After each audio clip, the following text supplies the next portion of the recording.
Call of Duty Black Ops 4 is the 5th main series Call of Duty developed by Treyarch and is the 4th in the long-running Black Ops franchise, what many fans consider to be the best franchise in Call of Duty, myself included.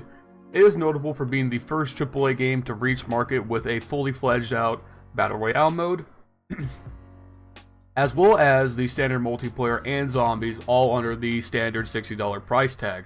It is also notable for being the first Call of Duty in many years to be completely built from the ground up for the PC audience. This is not a port, this is a completely separate version for PC. Today we're going to be reviewing the PC version of the standard multiplayer, as if we were to review Blackout, multiplayer, and zombies all in one video. Well, this video would need special features, deleted scenes, and a goddamn director's cut. So let's just jump right into it.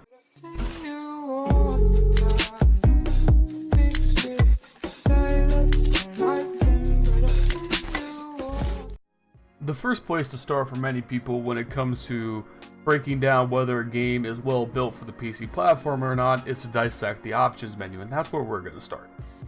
Call of Duty Black Ops 4 is definitely far different than previous COD titles in the fact that Treyarch has gone out of their way to make sure that every luxury and setting possible is available to the PC user.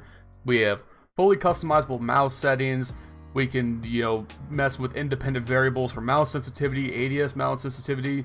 You can enable all sorts of acceleration and filtering.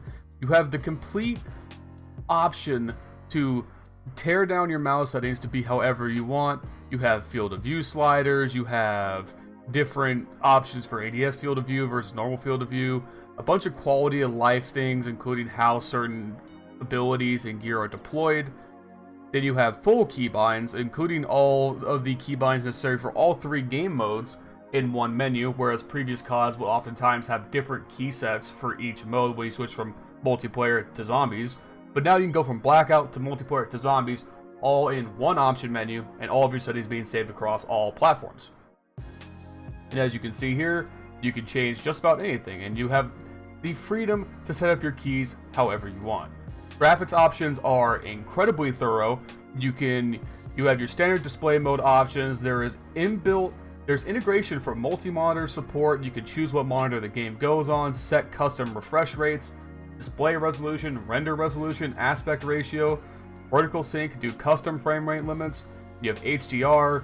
You can mess with gamma in your display adapter if you have multi-graphics cards in your systems. You can mess with the priority management of your CPU. You can determine loading times, whether you want to preload shaders or not. You have all the texture settings, all the shadow and lighting settings, all the post-processing settings that you could possibly want to tailor the game to an exact performance that you want. On top of what is overall pretty solid optimization at launch, means that there are going to be very few people who are in a position where they can't, in some respect, run Call of Duty Black Ops 4 and play some aspects of its games. Blackout is a separate issue, and I'm going to cover it in a different video. The only reason I'm not is really just due to the fact that, 1, it would take too long, and 2, I'm just not super big into Battle Royale myself, so it kind of I'm going to have to go out of my way a little bit to make a proper review about it, but that will be coming. Continuing on, we have, you can mess with your HUD, your crosshair, hit markers. You can have quality of life things that most games don't even have, like built-in FPS counters, server latency, GPU temperatures, GPU time, CPU time, VRAM usage. You can turn on or off user-generated content and graphic content, profanity filters. You can disable team text and match text chat already. It is incredible how much customization in this game, as well as native controller support if you're going to run that way. So the options available to you in Call of Duty Black Ops 4 are profound. So beyond that, when you first launch the game, you have 4 menus up. You have multiplayer, Blackout, and zombies, as well as the Specialist HQ, which is taking place of the traditional single-player campaign, as well as access to theater mode and the store where the microtransactions are eventually going to live. This video is specifically on multiplayer, so that's where we are going to go. First, diving into Create a Class, the classic, the vintage Pick 10 system is back in this Call of Duty. It is a very well thought out system. I think it offers up a fair balance between creativity and setting logical limits onto what players can do. I think it's far superior to Pick 14 or Pick 12, or just not having the system at all. Pick 10 just seems to work very well for Call of Duty. In terms of weapons that you're going to have available at launch, there are 20 primaries, including assault rifles, subs, tactical rifles, which are your burst rifles and DMRs, light machine guns, and of course snipers, including one more higher damage DMR. On top of that, we have 7 secondaries, 3 pistols, 2 shotguns, 1 launcher, and a combat knife. We also have 4 perks in each perk slot. Oh, I'm sorry, 5 perks in the second slot, and 4 perks in the third slot. So 13 perks total. There are a ton of wild cards that allow you to do everything from souping up primaries and secondaries with maximum attachments, equipping 2 primaries or 2 secondaries, putting on the operator mods, which we'll get to here later on, as well as adjusting how many of certain perks or whether you want all 3 of the same kind of perk onto one class. On top of that, new in this Call of Duty is the gear slot, which are just kind of really nice passive bonuses to your character. You have the stim shot for healing more often. We'll talk about the heal system later on when we get to combat. You have equipment charge for equipment and specialist weapons to recharge faster. The ComSec device if you want to be that guy who spams score streaks. Body armor if you want to be just subhuman garbage who doesn't like to ever fight. Or you can take the acoustic sensor if you want to be that guy who pub stomps free for all. So really, you're covering all your bases here, Treyarch, and I respect that. Moving on, we have Special Issue, which is actually where you get your most normalcy out of this Call of Duty because it's your only way to equip the combat axe, frag grenade, Molotov, or your flashbangs. You also have the option of the trophy system. Moving on from that, Call of Duty Black Ops 4 brings back the specialist system from Black Ops 3, and pretty much all of the specialists from the first game from the previous game are back in one way or another. Many of the abilities have been changed and made different, as in terms of the timeline that the lore of this Call of Duty is representing is somewhere between Black Ops 2 and Black Ops 3. Everything's kind of like the not quite fully futuristic version that it is in Black Ops 3. So like we have Battery, who has her really cool looking futuristic grenade launcher in Black Ops 3, but in this game she has a very basic version of it that clearly shows the difference in terms of technological progress in this timeline. You have Prophet, who has the first version of his Tempest rifle in this game before, generations later in Black Ops 3's timeline, it became what it eventually became, which was godly. It's actually really bad in this game, but we'll get to that. You have stuff like Ruin's gravity spikes being replaced by this hydraulic fucking door breach looking ass device that needs a grapple hook in this game.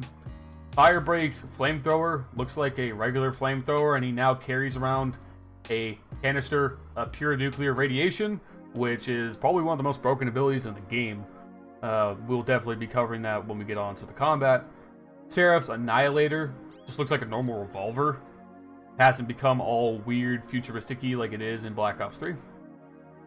Which I think is a really cool idea, because it takes the aesthetic of Black Ops 3 and just makes it closer to what the aesthetic of Black Ops 2 was. So that way when you boot up Black Ops 4, and if you played lots of the previous Black Ops, you're going to be very familiar with the majority of the specialists right away, because for the most part, they're not that different. What I think is probably the best example of how great this game is what Treyarch managed to do in terms of making specialists more than just abilities that in some way kill or offer benefits that are only useful to the person using them. This is the first time in a Call of Duty that's featured specialists that there are defined support roles. My personal favorite being Crash. Crash is a straight up support character. His main ability is dropping an ammo pack. His ultimate is giving an overheal to the entire team that's alive at the time that he pops it. You have Torque, who is designed for point control, being able to put down barbed wire and a barricade like his motherfucking Rainbow Six. But it's fantastic. His abilities, as well as Crash's, don't directly help you get kills, but what they do is benefit the team. They allow you to do certain things with the team. They allow you to lock down choke points and take objectives, or they allow you to heal your teammates in a clutch moment so you guys can make the final push. It's really awesome to see that there are viable support characters in a Call of Duty for once. And it kind of works with this whole general vibe that Call of Duty Black Ops 4 is definitely seeming to be a more competitive leaning Call of Duty. And they've really wanted to make sure that mechanics were fleshed out to favor a competitive environment where it's very standard to see defined support roles. There were no defined support roles in Call of Duty Black Ops 3, in my opinion. There were ways to play supportive, but this is a definitive support style with these two characters. So if you come into this game and you like to play supports in other games, you know for damn sure that there are going to be at least two specialists that are going to have some kind of fancy to you depending on your playstyle. I know my buddy John, who recently got into the game as well, he is a big fan of being able to lock down choke points and hold off enemy pushes because of his time spent playing Team Fortress 2. And Torque is right up his alley, one of his favorite characters in the game, because his ability to just shut down points is directly feeding into his playstyle. If he was playing Black Ops 3, he wouldn't have that option. It's very well done in my opinion. Now we got that down, we're just going to hop here over to the private match settings and show you all of the maps and game modes available to you at launch. So right away, we have the 7 standard game modes that come in any Call of Duty: your TDM, free-for-all, search, domination, hardpoint, and kill confirmed. And then 2 brand new game modes to Black Ops 4, and to the Call of Duty series in general, to my understanding. The first one being Control, and Control is near and dear to my heart, because obviously, I've talked a fair amount about Team Fortress 2 on this channel, even in this video just before, but Attack and Defend is probably the best game mode in TF2, and this game mode is Attack and Defend from TF2. What you got here is there's an attack and a defense and 2 points, basically 2 hard points. It is ticket based, so it takes the ticket spawn system from like a Battlefield style game, and each round, each team spawns with 30 tickets, and the attackers either have to cap all the points or kill all the enemies, and the defense has to hold all the points and wither down the enemy tickets. It has a great balance of being competitive, but not being overly sweaty, because you could always just play it as a TDM style game mode and ignore points if you're on defense, and vice versa on offense. But there is a fair amount of strategy and execution in this game mode that I find to be very, very compelling, because you want to organize your specialist picks here. Because pretty much in every game mode except for TDM and free-for-all, there can only be one of each specialist on a team. It's 6v6, and there are 10 specialists. So everyone gets to choose one, and they're going to be some that just don't get played in certain matches.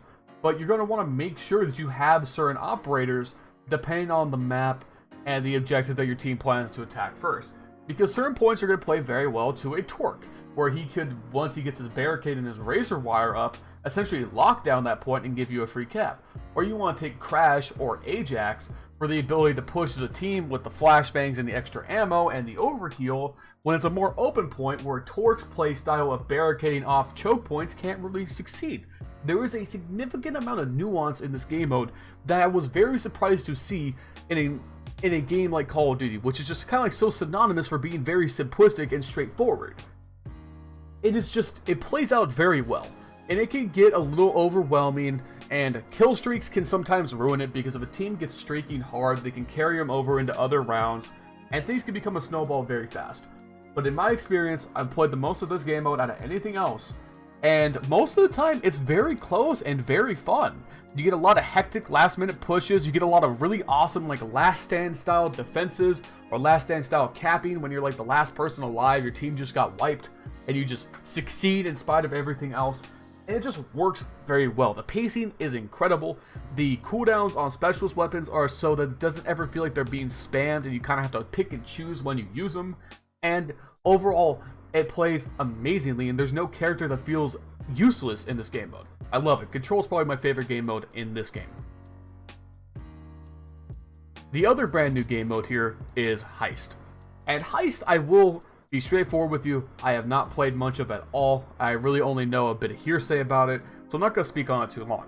But it's a very interesting game mode, and I think this is what Treyarch is going to push as the competitive mode for this game in terms of the esports, because it seems very deliberately designed to be competitive.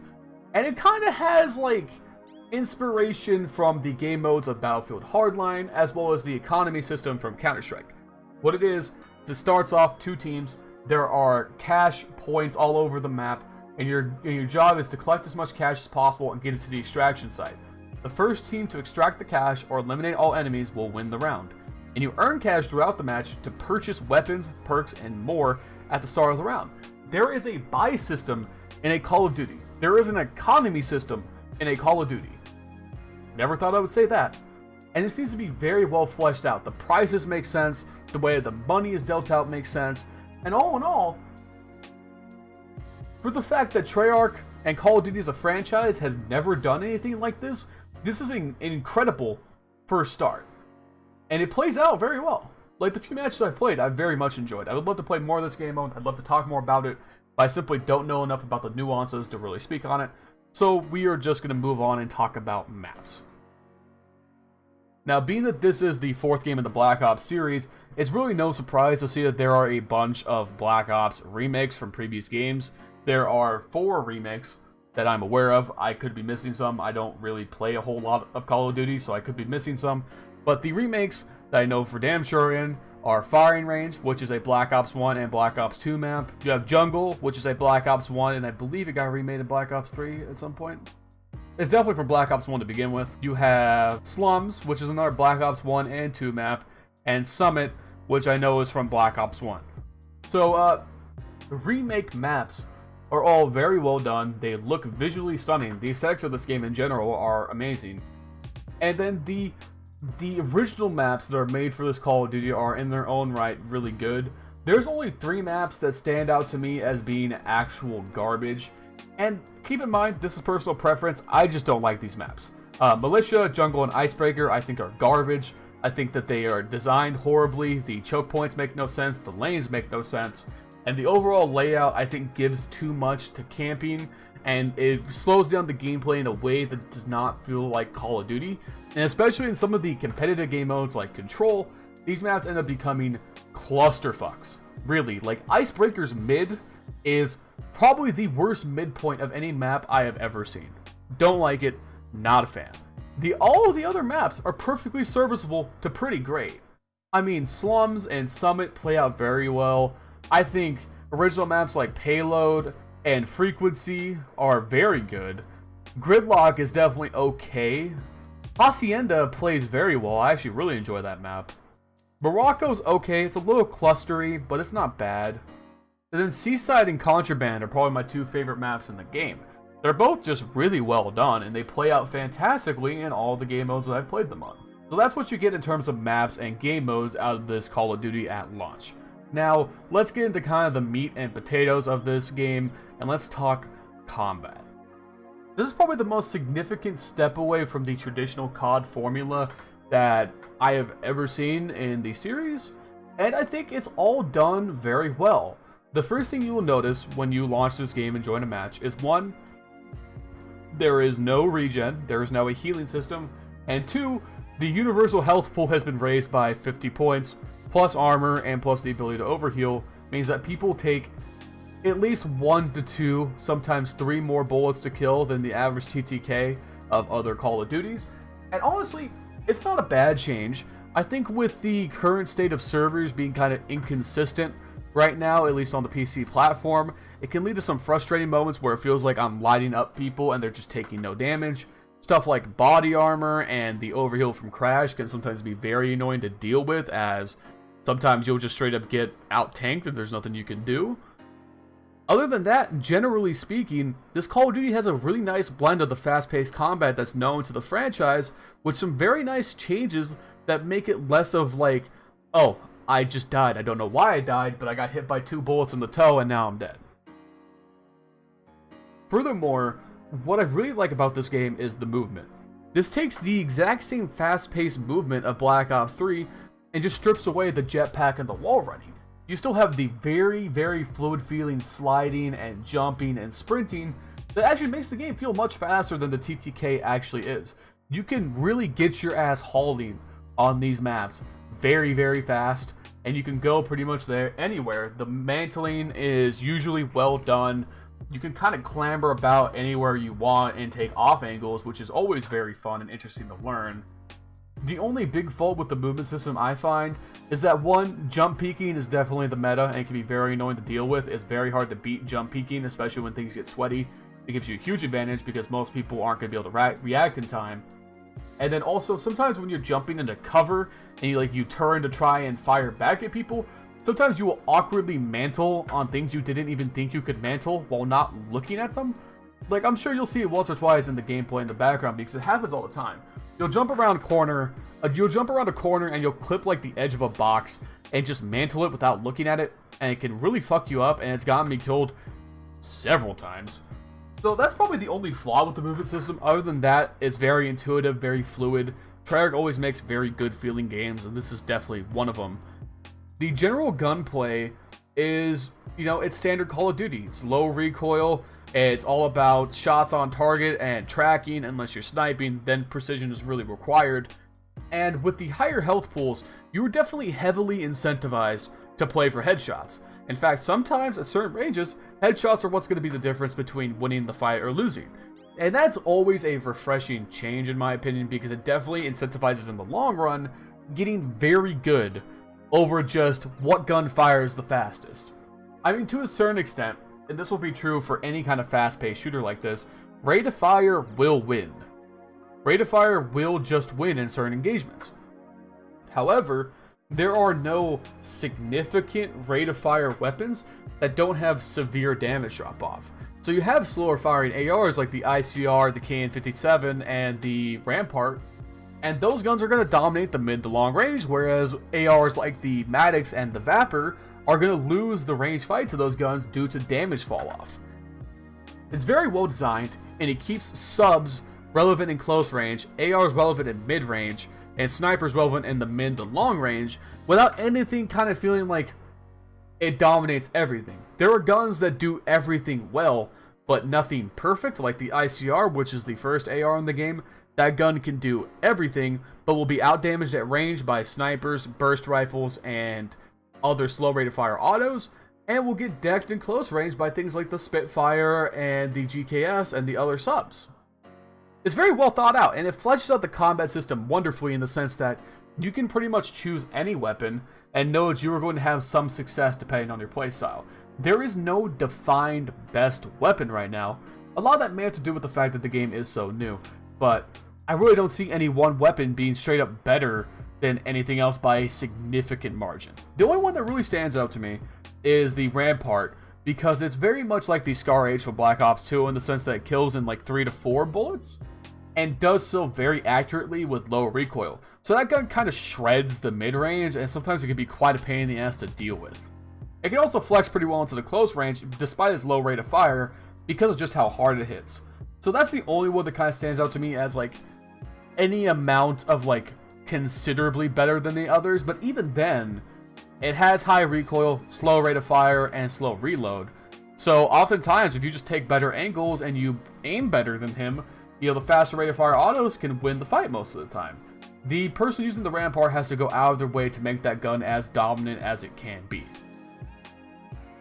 So let's talk sniping. Call of Duty is famous for its sniping, and now that it is on PC, I've been very excited to actually be able to take a look at the sniping system in depth, because sniping is something I'm always fond of. I love sniping in any video game. I love sniping in fast-paced games like Call of Duty, and that's why I've always been a fan of these like quote-unquote COD clones over the years, because I've never really been able to experience the genuine article because Call of Duty's never brought itself to the PC platform.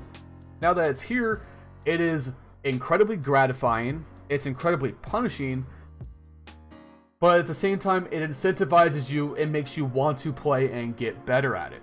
When you fucking pop off and you hit a triple or a quad, or you hit that collat, and you get that play of the game as sniper where you just like see those fucking great feeling snaps on people, it's amazing. It really is amazing. But at the same time, the overwhelming majority of the time, you are going to get just decked by people with really good aim with ARs or people spamming DMRs. Sniping is incredibly fickle. And a lot of that has to do with the fact that there's really only one viable sniper in my opinion, and that's the Paladin. The other snipers, and we're not even going to talk about the DMR in the sniper class because DMRs are bad and you shouldn't use them. But stuff like the Koshka and the Outlaw just hit marker too much. I don't think you can have headshot-only bolt-action snipers in a Call of Duty with the current pace of play. It doesn't work. The only way to make a gun like the Outlaw work is to go farm it in hardcore for several hours, get it to max level, and use this operator mod. Because this operator mod gives it like a 3-shot burst similar to the P06 from Black Ops 3. Like, only then does that gun become viable, in my opinion, in core.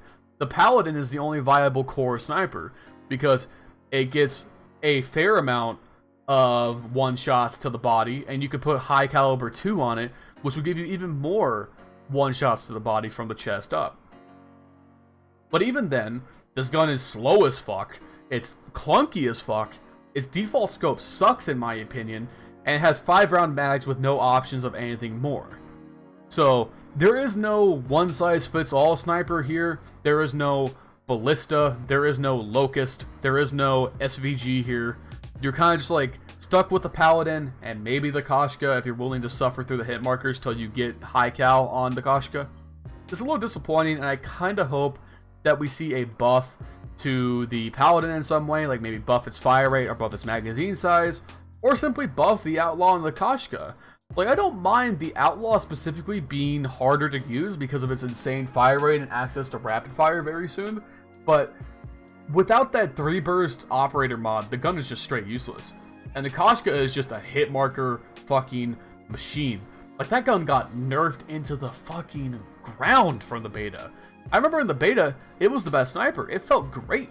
It felt very similar to the Ballista or the Locust from previous Black Ops. And then they just were like, no, sniping can't be fun. Throw this gun in the fucking trash. It's gone, you know? It's a little disappointing, but the Paladin, when you do well with it, is incredibly satisfying because of all the drawbacks it has. And there are going to be DLC weapons that are coming along, and probably DLC snipers. So hopefully the DLC snipers bring a little more variety and viability to the sniping class as we get further into the Black Ops 4 cycle. That's my general thoughts on combat in Black Ops 4. I would say overall, for a PC first-person shooter, the game is incredibly competent. It offers up fun game modes, fun maps, an incredible amount of variety, and the ability to kind of just decide how you approach the game. Are you going to be super sweaty and competitive, or are you just going to play a couple matches a night, kick back, and run launchers and shotguns and be casual about it? You really have your choice. And on top of that, for $60, you also gain access to a fully fleshed out Battle Royale mode, incredibly competent in its own right, and the Zombies game mode, which Treyarch does the best zombies in the Call of Duty franchise, and from what I've seen, it has amazing storylines and quests that I actually wish I could do, but I don't have any friends. For $60, this is probably one of the best value AAA games available right now, especially for its genre and its audience. If you're skeptical about a Call of Duty on PC, rightly so. I think that skepticism is unfounded. There are some issues right now with the game in terms of a high CPU usage among many players, including myself. This is reported as a bug, and it looks like it will be being fixed. There's also a bug in Blackout where specifically view distance does not work as intended, but I have DMs from Activision support where they say that they are aware of this, and they are working on fixing it, so that'll be fixed pretty soon. And all in all, I mean, Call of Duty this year on PC looks good, and now it's on the onus of the rest of the Call of Duty developers to follow suit, because I think this shows that not only is there a PC audience for COD, there is a PC audience that wants a Call of Duty. And Black Ops 4 is definitely that Call of Duty to deliver. Alright guys, so those are my thoughts on Black Ops 4. Let me know what you think in the comments down below. What game should I review next? And what do you guys want to see from me in terms of what I stream and what I do in terms of video content going forward on the channel? I'd love to know what you think in the comments down below. Make sure you check the description as well to find links to my Twitch and Twitter. Follow up with what's going on. I'm going to be streaming many times a week. My current stream schedule is Monday through Wednesday, skipping Thursday, Friday, coming back and streaming on Friday and Saturday, and then taking Sunday off. I usually stream between 5 and 6 Pacific Standard Time. Again, follow me on Twitter, follow me on Twitch, you'll know whenever I'm going live. I'm almost at affiliate, and I'm really pushing hard to get there. Other than that, guys, my name is Jack. Thank you guys for watching, and I will see you in the next video.